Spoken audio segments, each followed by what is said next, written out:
What's up, everybody, and welcome back to my channel.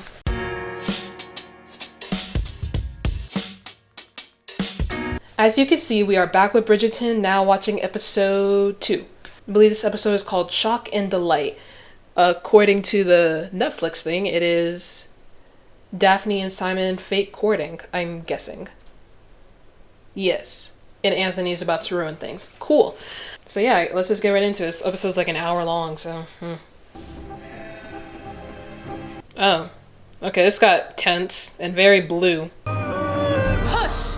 Oh. Okay, for a moment I thought that was Marina. I'm like, this is such a time jump from episode 1. You must breathe, Your Grace. Your Grace. It's not the king. I must know if I'm at long last to have a son. Tell me. Let her have the baby. This man is so worried about it being a boy. It is a boy, Your Grace. Thank you. I have a son. Okay, you wanna talk to your wife? Oh, shoot. Oh my god, you got the men celebrating in the background? Simon Arthur Henry Fitzranulph Bassett, the next Duke of Hastings. Oh.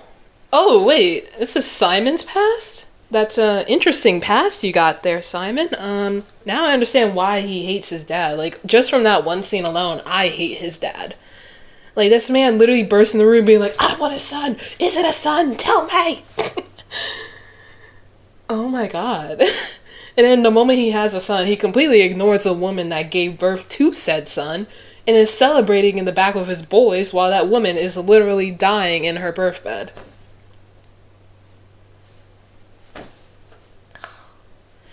It has arrived, Your Majesty! At once. Oh. Once. The Queen really likes Whistledown, huh? Or at least likes reading Whistledown. I shall grant you 4. 6 bills. 5. 6. Take 5. Has Daphne always been this demanding? If I were truly courting you, I would not need flowers. Only 5 minutes alone with you in a drawing room. Oh. I have no interest in causing a scandal, Miss Bridgerton. I should imagine with you it comes naturally. See, these two can get along. Just marry. Because, like, back then, wasn't that kind of it? Like, if you get along, that's kind of the best you can hope for in marriages back then? As if you can get along with your spouse. Is it to be a baby? That will be enough. Why is Miss Thompson to be kept away? Because her condition is catching. What? Penelope sounds so confused. Does she not know how babies are made?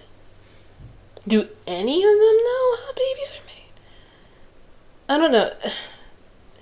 What's the sexual education for women in the 1800s? Because clearly men know, since they have mistresses and stuff, but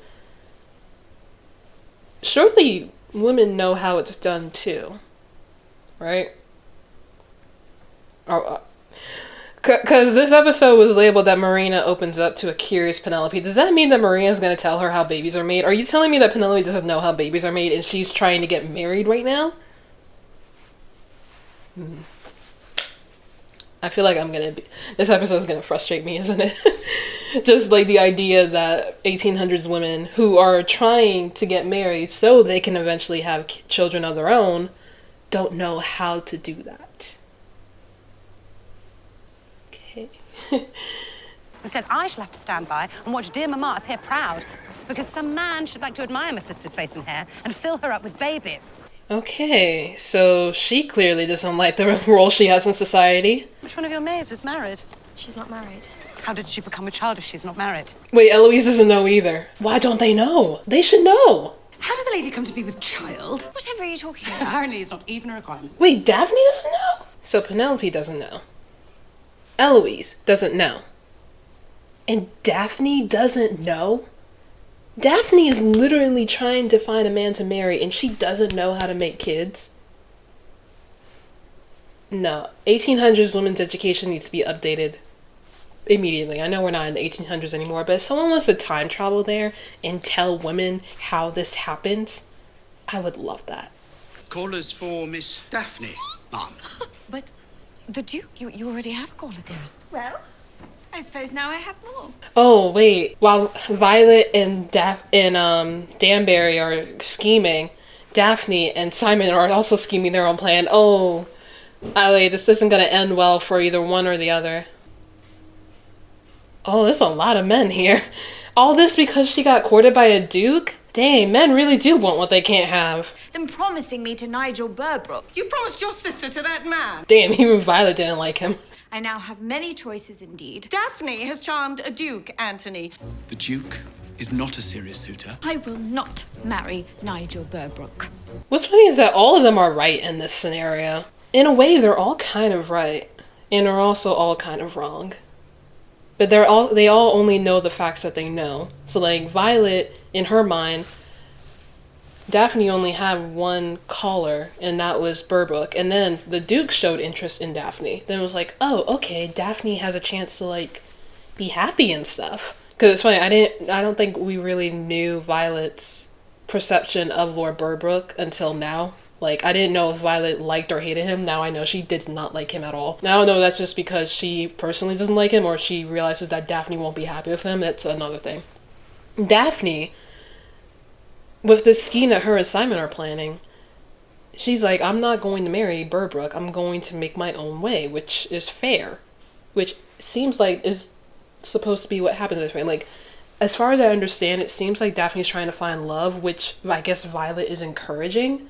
Because, what was it Daphne said in episode 1? That Violet married their dad for love or something. So Daphne wants the same thing. And I'm assuming that Violet also wants that for her. So, in a way, what Daphne's doing is also right. It's like, I'm going to find someone for me that I can be happy with. Which is not Lord Burbrook. Anthony... I don't know why he likes Lord Burbrook. I don't know why he's insistent on Daphne marrying Lord Burbrook. But at the very least, he is right about Simon, as far as I know. Because if I'm not mistaken, the one thing I know about Simon is that the whole thing with him in this season is that he doesn't want to marry. And now that I've seen his father, I'm assuming it's some kind of connection to that. Because his father was a jackass, okay? Like, his father... I'm assuming he doesn't want to marry because of something his father did. I don't know. But either way, they all have good points. Anthony's right about Simon. Daphne is right about her personal mission. And Violet is right about the Duke, sort of. This is all based on their own perceptions, too. Because again, Violet doesn't know about Daphne and Simon's scheme. Daphne doesn't know about Simon's wish to not even marry. Or maybe she does, I guess, because this is a fake arrangement. And Anthony doesn't know about anything but what Anthony wants to know. I shall have others. Daphne, there are no others. There is only the Duke. Okay, you might want to tell your mom about this scheme. I feel like Violet would actually be on board with a scheme like that. Lady Danbury might not, because Lady Danbury does seem to want Simon to be married. I don't know. But it seems like Violet would be okay with Daphne doing this scheme because it means Daphne can find someone to love. But so far in Violet's eyes, that person that Daphne found to love is the Duke. If Daphne just clears up that misunderstanding, we all would be pretty chill. Yeah, he punched the sound out of him. Did you truly dance with a Bridgerton girl? Wait, who are you? Wait, they had boxing rings back then? Are you going to come down here or must I come up there? Oh, please go up there. Oh. Damn. He actually went up there.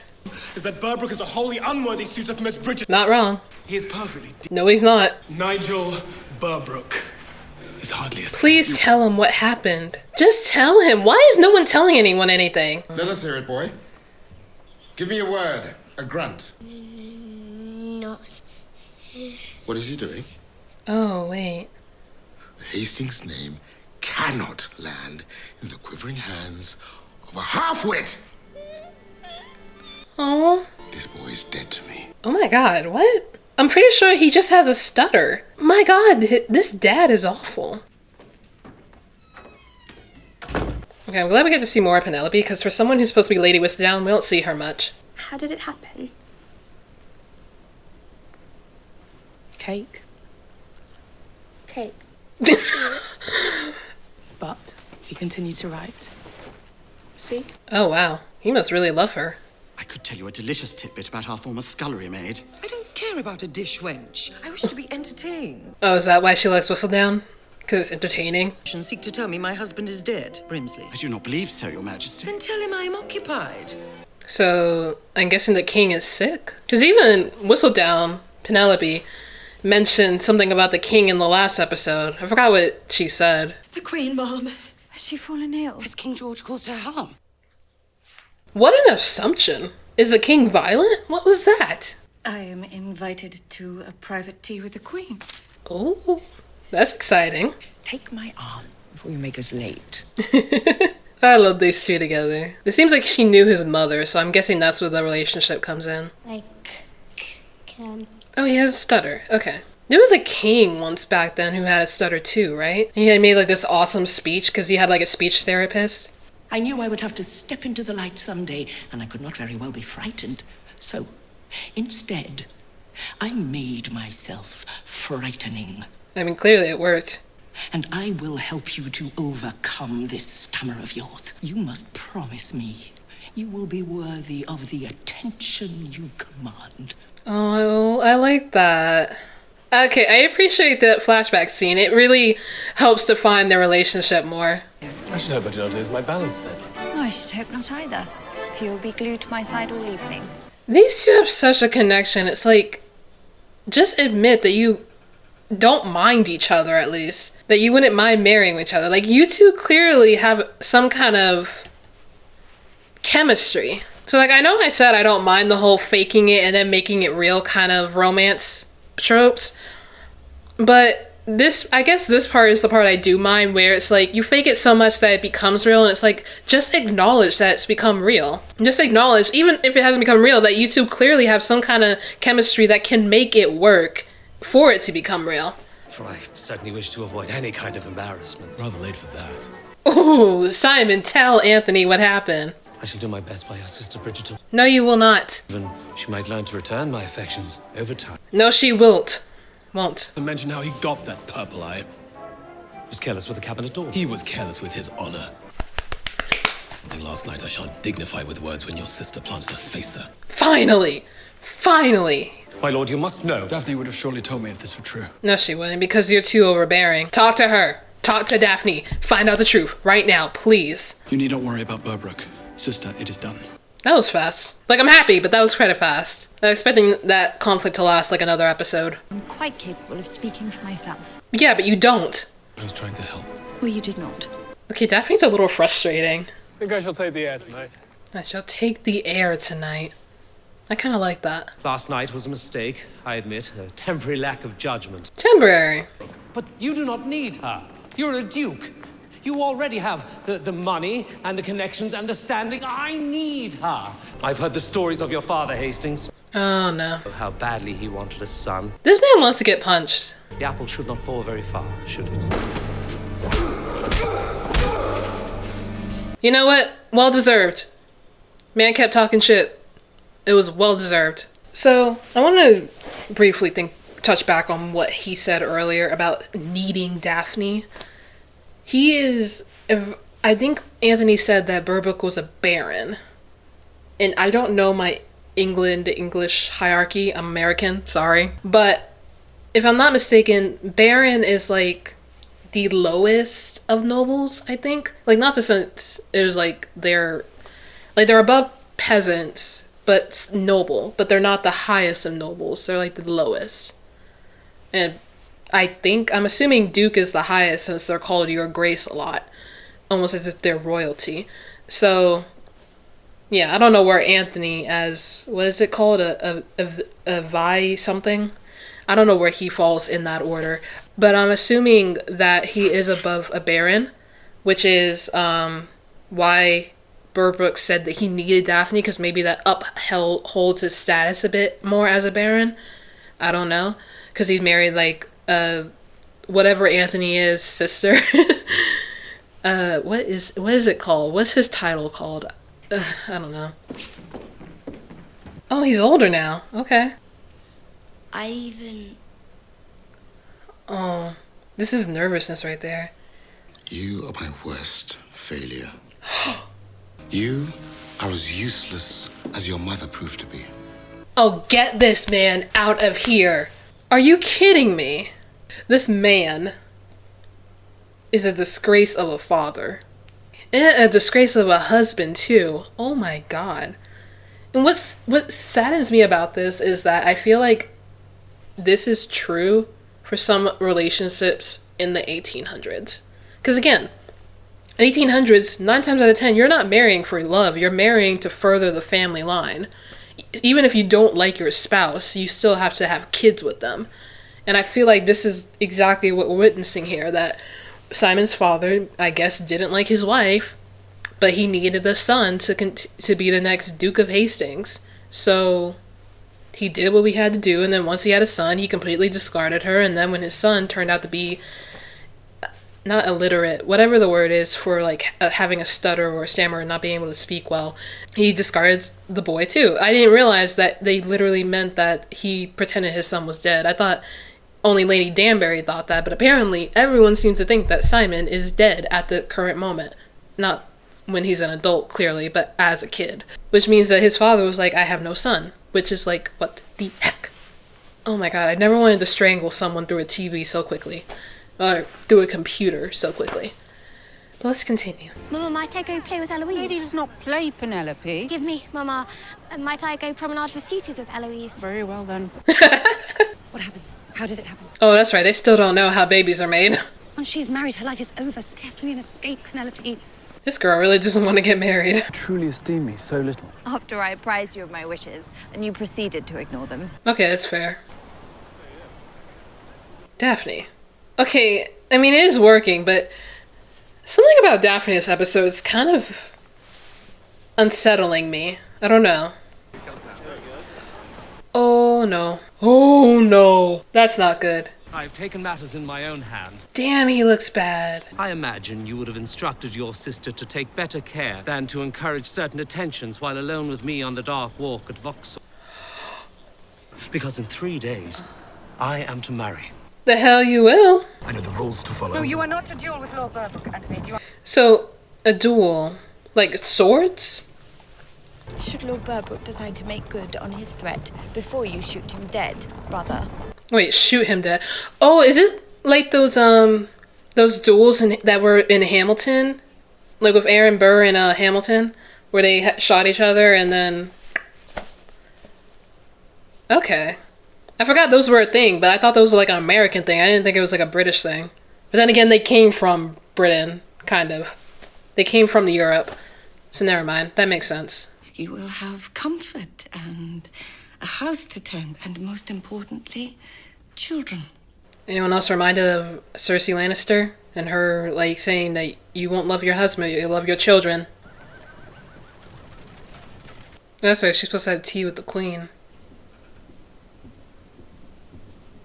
Wow, that looks gorgeous. Oh, snap! Is that a thing they did back then? Because when I choose to extend to someone my favor, I expect them to make good on it. Oh boy. Brimsley. Fresh snuff. Fresh snuff. That one is a terrible gossip. If we were to speak freely in his presence, before long, the whole of England would know our business. I see. I suppose you do see.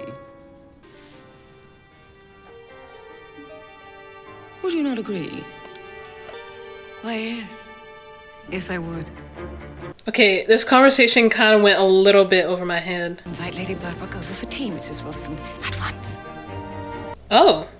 Oh, we're inviting the Lord's mother.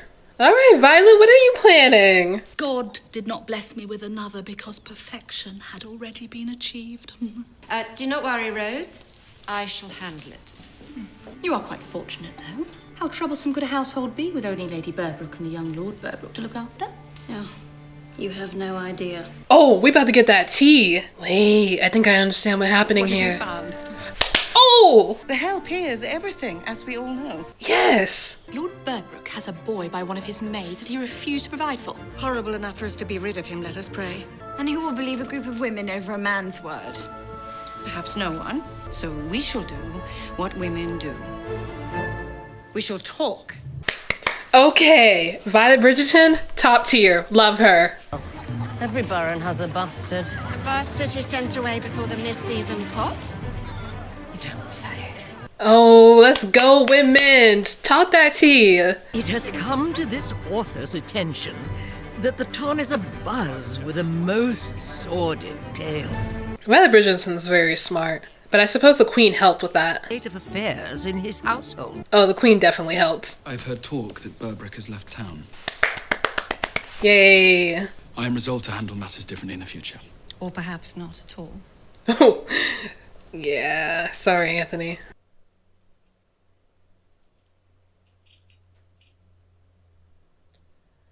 Eloise? Did you need something? No. Then why are you standing in the dark? Yes. There you go. You hear stories about appalling arrangements and hopeless endings and... well, it is all very frightening. Oh, she terrified. Surely you've not forgotten what happened to Mama. Her screams that night. I hear them sometimes still in my dreams. Damn. It must be taxing. What? The game of pretend that you feel you must endlessly maintain. Damn. I'm guessing Eloise can just see right through her. Which I can kind of get. Like, Eloise seems to... like, Daphne seems to be, like, the perfect sister, and Eloise has to be, like, the one to match up to her, but doesn't want to. That's the vibe I'm getting between those two. I will not have this go wrong. You mean our ruse? It's more than a ruse now. It is. It's more than a negotiation. It is. This is not just about finding the best match. Oh. This is about a life, Your Grace. My life. So I shall not have this go wrong. And if you are not in agreement, then you should tell me now. I'm confused, though. On one condition. You do not understand, Your Grace. That you call me Simon. Very well. Simon? Very well, Daphne. Oh my god. These two. The two of you certainly make a captivating match, Your Grace. Is Simon falling for her? Oh, we're back to this douchebag. That's right, he's dead, isn't he? We found that back in episode 1.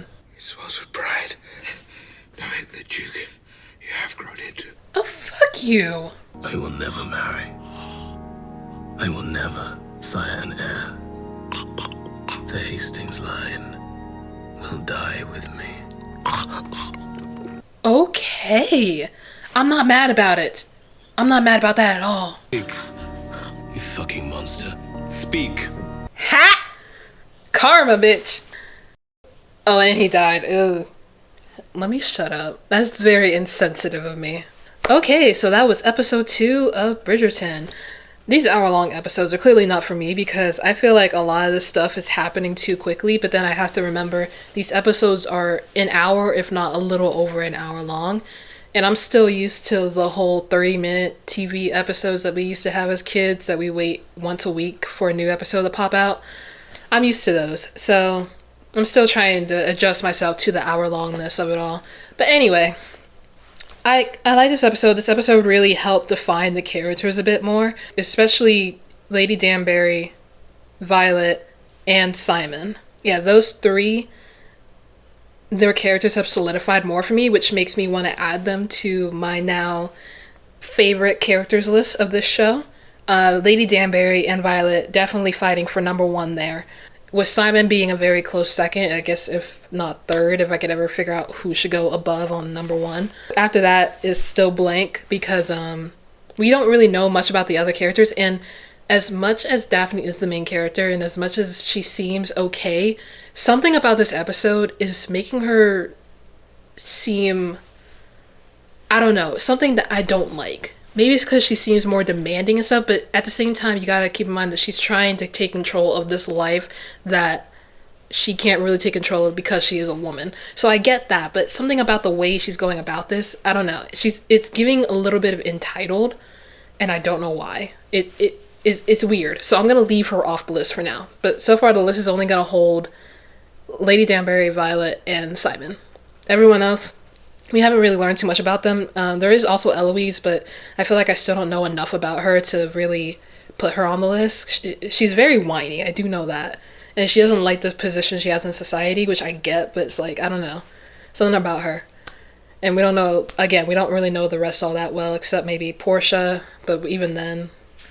Marina, but even then. But yeah, so that's that list. But then we have the most hated list, because this episode introduced a character that I didn't think I would hate so quickly. aka number 1, Simon's father, Lord Hastings, or whatever his name is. Wow, douchebag of the year if you ask me. Which is why that ending scene, so satisfying. Oh my god, that was satisfying to watch. I'm glad Simon did that. But then following Hastings is obviously Burbrook, and they haven't introduced any more characters for me to hate just yet. Well, I may put Anthony at number 3. I don't like Anthony. At the moment, I do not like Anthony. He's very much. He's a lot. And he's very controlling too, which I get because of his position in the family, but at the same time, no, absolutely not. He's the type of person where it's like, it's my way or no way at all. That's the vibe Anthony gives me. So he'll be on number 3 for now. I don't know if he'll stay there, but he's definitely there now. But yeah, I really like the character development in this episode. I think that's the best part of it all. But the queen, who I thought was kind of just going to be a background figure, which she still kind of is, but she was the one to kind of help Violet realize that she could get dirt on Burbrook, which is great. At least that's what I assume what was happening in that scene. Oh yeah, you know what? Now that I think back on it, that is exactly what was happening, because she had said that her attendant, what's his name, was a total gossip, meaning that gave Violet the idea that servants could hear the stuff that nobles talk about in their presence. I didn't even think about that. Wow, that literally just came to me. Cool. But yeah, so the queen kind of helped with that. Queen kind of knew that that would help Violet in the end. Because I guess the queen is also hoping that that Daphne and Simon get together. So that's cool. Violet is amazing. She's incredible. Nothing more need to be said about that. Lady Danbury is definitely amazing. Those flashback scenes really helped with her character. I love her, in fact. I want to be her. And it's such great advice for a kid, too.